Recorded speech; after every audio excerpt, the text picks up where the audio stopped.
Estamos de volta para o último bloco do programa Polêmica Especial Eleições 2014. O tema deste programa, Educação. Estamos aqui com o professor Hélio Coelho, da Academia Campista de Letras. Temos também a Norma do CEP e o Michael da FEC, da Federação dos Estudantes. E agora vamos falar do último tema, que é investimento. Vamos olhar as propostas dos candidatos, lembrando novamente a todos vocês que a escolha dos candidatos obedece à ordem de escolha nas pesquisas eleitorais, então são os que estão melhor pontuados nas intenções de votos. Por isso, só estamos tratando de 4 candidatos. O candidato do PR vai renegociar a dívida do Estado com o governo federal, que é de 81 bilhões, dialogar e atualizar os salários dos professores do Estado, além do que já foi prometido. Vou começar com a Norma. E aí, renegociação da dívida do Estado fica uma coisa meio abrangente, né? Eu acho que o foco maior aqui é essa questão do salário dos professores. Tem viabilidade para isso? A viabilidade tem, inclusive... Orçamento também?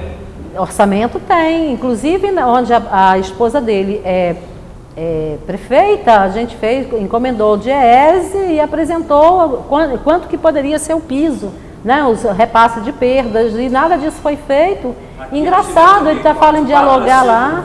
Hein? O que é?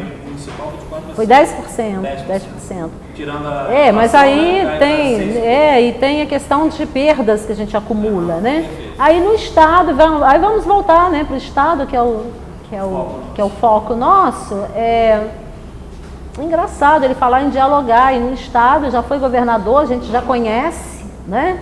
Tanto ele quanto a esposa dele, né? E os últimos anos de governo do Estado do Rio de Janeiro, que o diálogo não acontece. Inclusive, a gente está vivenciando um grande problema hoje na educação no Rio de Janeiro, por falta de diálogo. Desde o ano passado, naquela greve que houve, né, que remeteu a uma greve esse ano, foi justamente a falta de diálogo. E ele fala em diálogo, em receber, né? Que bom que de repente ele mudou e vai fazer realmente isso. Aguardamos, né? A Norma estava falando um pouco mais cedo sobre a questão de alguns estados e municípios não pagarem o salário como deveria pagar para o professor, porque a gente tem um problema hoje no governo federal. O governo federal é o sistema que mais arrecada, né? De todo arrecadamento, se eu não me engano, vai quase mais de 60% vai para o governo federal. E na hora de repassar esse orçamento para os municípios, na hora de investir de fato na educação, quem tem que investir mais justamente é o município e o estado, justamente aqueles que ficaram com menor parte Cobra-se mais quem em tese tem menos. Quem tem menos. Então, alguns estados, infelizmente, encontram dificuldade até de investir por conta disso. Talvez no estado do Rio não seja tanto esse problema, porque o nosso estado não é tão pobre. Existe o Fundeb para justamente fazer essa recomposição quando os estados não têm condição. Para que não haja essa desculpa, né? Sem dúvida. E no estado do Rio não tem desculpa, é um estado altamente industrializado, né? Um estado que tem sua indústria, né, formada e tal. Então, eu acho que com certeza seria muito importante a renegociação dessa dívida para poder investir. Então, Hélio, vamos sintetizar para entrarmos nas nossas considerações finais. Exatamente. Quando se fala em um aumento significativo de salário para professor, logo vêm os tecnocratas e falam que é muita gente, não é? É muita gente. Quando se dá um aumento para um grupo menor, mais fácil. Se tem um salário, mais fácil. Então, me parece que o candidato Garotinho, nesse ponto, está dentro de um certo realismo do Pacto Federativo, porque ele busca um certo apoio junto à presidência da República, com negociação, trânsito de bancada que tem, para poder se negociar essa dívida do Estado. O caminho fica mais aberto. É uma questão do Pacto Federativo a se considerar, não é? Isso aumenta, por um lado, se é uma proposta onde vai buscar recurso para viabilizar, para acabar com esse discurso, aumenta o compromisso. Perfeito. Porque se tiver realmente essa competência política para ter isso, tem chance de viabilizar. Nosso próximo candidato. Marcelo Crivella quer examinar as contas do Estado e promete geri-las com transparência e lisura. Investirá em concursos, congressos e tecnologia para a melhoria da educação. Michael, é aquela questão de tentar dar uma qualificação de século XXI aos professores? Sim, além disso, eu acho que essa questão da transparência, eu acho que tem que ser nem promessa de ninguém. Eu acho que tem que ser o cara, quando assume o poder público, eu acho que ele já tem que, de cara, porque o dinheiro é o meu, né? O dinheiro é meu, então tem que saber onde está sendo investido. Preceito constitucional, né? Preceito constitucional, né? Uma coisa que tem que ser embutida já em todos os candidatos. Mas investir em cursos, como a gente falou mais cedo, sem dúvida é importante para colocar o professor de fato no século XXI. Né? Isso vai ser importante, essa integração com os professores, para mostrar eles as novas tecnologias, né? E para, de alguma forma, usar isso nas salas de aulas para a aula ser cada vez mais atrativa. Essa questão da tecnologia, então, também é importante, professor, para a gente entrar no último candidato? Eu tenho certeza de que sim. Não é? É muito importante que haja esse tipo de utilização de investimentos, não é, nessa área. Agora, a grande questão, não é, ainda é como fazer isso, não é, realmente... Colocar isso na prática. Como colocar isso na prática. Eu quero crer que nós estamos aqui diante de um momento muito importante de democratizar, ampliar o conhecimento por parte das pessoas, de que os candidatos estão se comprometendo com isso. Depois a gente cobra a viabilidade disso. A gente cobrar. Então vamos ao próximo candidato e o último candidato, acho que é o penúltimo, né? O governador do estado do Rio de Janeiro, reajustar o servidor em 8%, esse aí já colocou já uma margem, né? E investir na categoria, abre aspas, conceder remuneração digna é apenas uma parte e sempre que possível com muita responsabilidade fiscal. De repente, Norma, esses 8% aqui, parte do princípio já é do governo, ele tem uma ideia que pode ser viável isso caso eleito. Pouco, muito, razoável? Bom, para a educação, a gente... 8% em cima do que a gente ganha é muito pouco. Nosso histórico de piso salarial, que é 5, baseado, né? Tendo como referência 5 salários mínimos para professores e professoras e 3,5 para o profissional, para o funcionário administrativo, essa é a nossa meta. Então, se a gente chega ao nosso piso, 8% vai ser recomposição de perdas, vai ser, né, com inflação, né? Então, mas só para fixar, o importante é o piso, que 8% em cima do que ganhamos. A questão é fortalecer o piso. E além do piso, o plano de carreira também, sim, né? Para todo, como a professora falou perfeitamente, educador não é só o professor, é quem trabalha na cozinha, é quem trabalha no portão, né? É a rede de ensino por completo. Tem que dar uma base para ele trabalhar. Pessoal, Hélio, fecha para a gente entrar no Lindenberg. Eu fecho objetivamente, não é? Insistindo, não é? Educação não pode ser pensada como despesa. Tem que ser pensado como investimento. Nós temos a experiência do Japão, que foi liquidado, arrasado depois da Segunda Guerra Mundial. E que, num dado momento, definiu um investimento de 50% do orçamento em educação. 10 anos depois, surgiu o milagre japonês, que encantou a todos. Pega os países que hoje têm um padrão de vida, e em um dado momento crucial da sua existência, como é que houve essa consciência de investimento?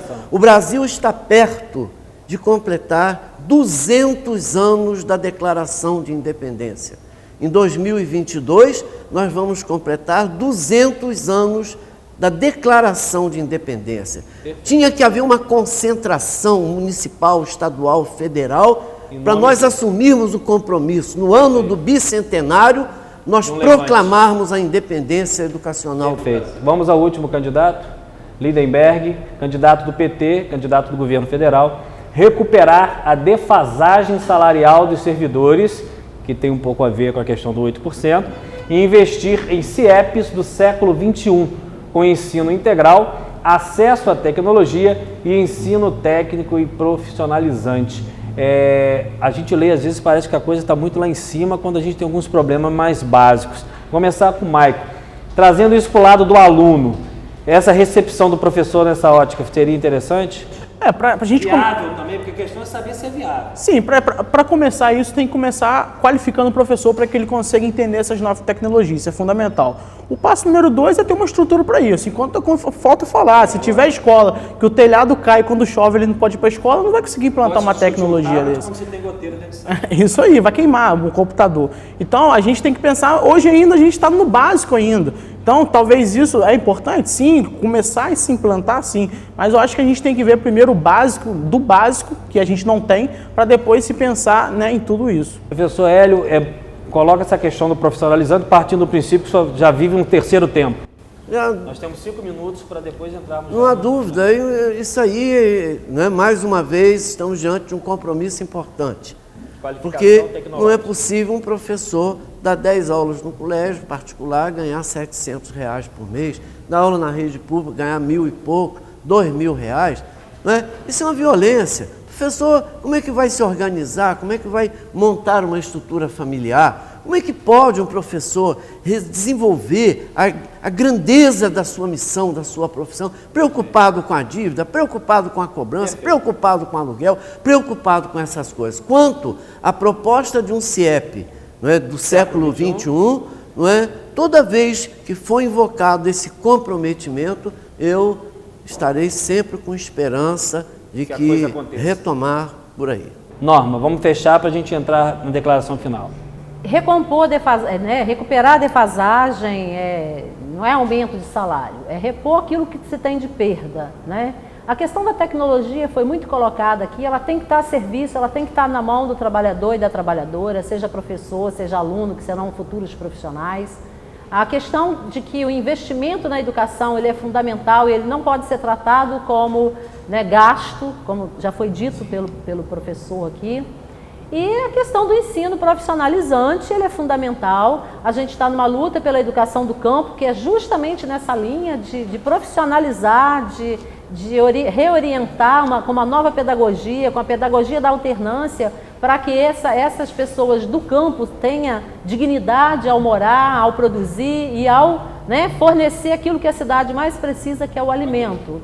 Né? Então, eu acho que esse investimento total que está se colocando, ele é fundamental, né? E como já foi dito aqui, e a questão da qualificação profissional, ela é fundamental para recompor tudo isso. Maico, sintetizando o final, 10 segundos para suas declarações finais. Eu gostaria de agradecer o espaço, né? Agradecer esse debate que, sem dúvida nenhuma, esses minutos são muito poucos, a gente precisa de muito mais.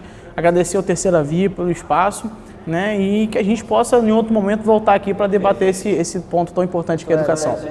Eu quero agradecer mais uma vez a Terceira Via e conclamar, né, o nosso povo para ficar muito atento, né, para pensar muito, para valorizar esse momento de celebração de um contrato social, é o momento da eleição. Analisa e, em matéria de educação, né, acompanhe a educação de seu filho, acompanhe a vida escolar, fortaleça as lutas no sentido de uma educação melhor.